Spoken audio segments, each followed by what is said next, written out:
right, everyone, today we are talking about how to half-halt at the canter. I've gotten a lot of questions from you guys asking about the timing and the feel and the balance and what to do if your horse doesn't listen to the half-halt. So today I thought I'd give you some strategies and some tips that will help you with half-halts in your canter.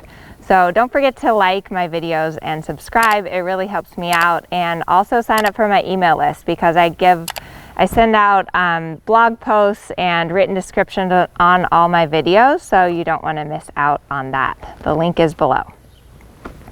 Okay, so Don Carlos today is going to be our demo horse, and we're talking about half-halts.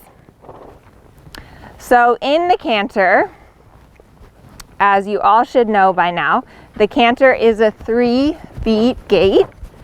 So in the canter we have outside hind leg as the first beat. The second beat is the inside hind leg and the outside front leg. And the third beat is the inside front leg. So when you're cantering around and you're thinking about riding a half-halt, the first thing to do is to look down at your horse's mane, although don't stay looking down, and notice when your horse's mane flies up is the moment when the hind legs are on the ground and the front end is up. So if you're going to half-halt, you want to time your half-halt with the mane coming up.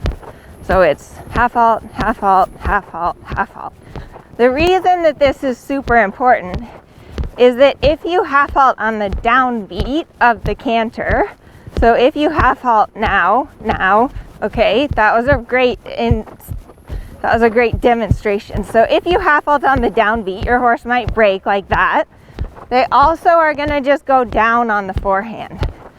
So you want to accentuate the uphill stride of your canter, which means that it's really important that you half-halt when the mane is flying up, up, up.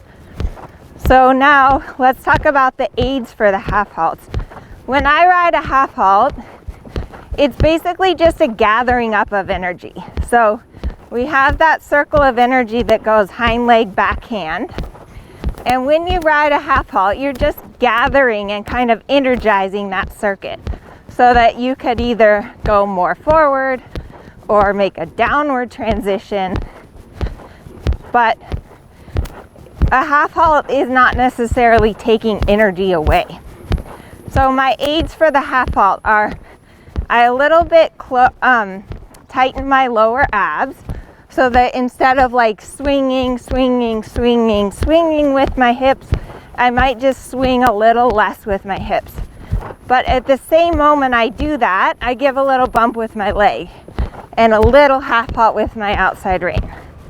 So the aid for a half-halt is a combination of your seat, leg, and rein. So I need to change the other direction. So if I'm going to collect and make a walk transition, I'm first thinking when his mane is flying up, I'm thinking first about energizing half-halts. Collect, walk. Boy. And the reason I think about energizing half-halts is that I don't want him to collapse into the walk. I want him to really like canter, sit, stay engaged, and then walk. So let me show you. So again, it's seat, leg, and hand kind of all at once.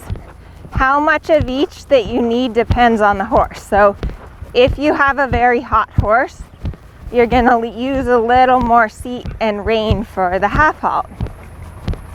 If you have a very, very lazy horse, you're going to be using more of your leg in the half-halts.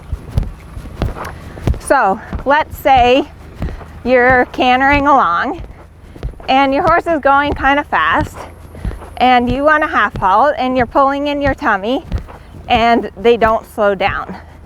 So what I would recommend you do in that case, like if your horse is going really fast and you're half-halting and nothing's happened, is I would make a small circle. So I'd turn on to a very small circle, and that's going to help with your half-halt. So let me show you. So if you're going along really forward, because when you turn onto a small circle, it immediately half-halts your horse.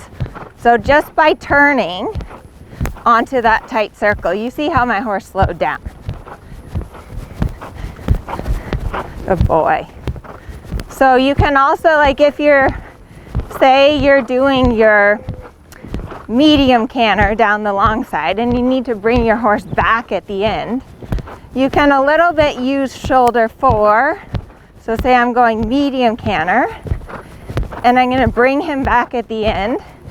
I'm going to use a little shoulder 4 and a little bend to help bring him back at the end of that long side. Good boy.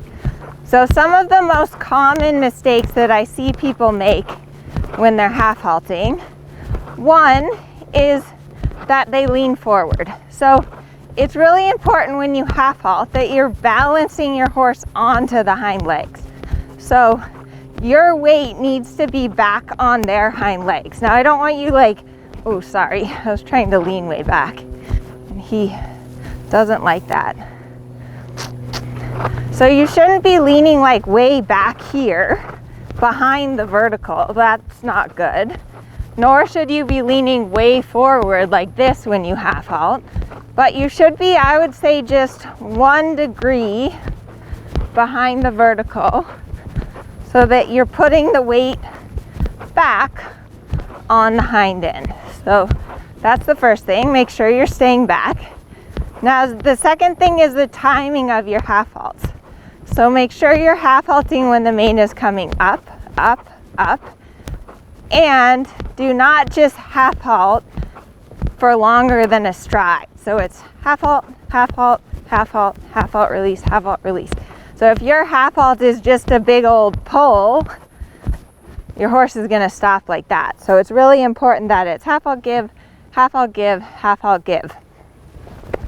And then you just need to play around with how much seat, leg, and rein you need to get the effect that you want, to gather that energy, and then release it and repeat it.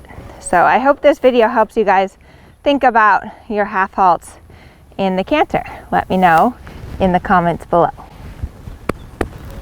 Good boy.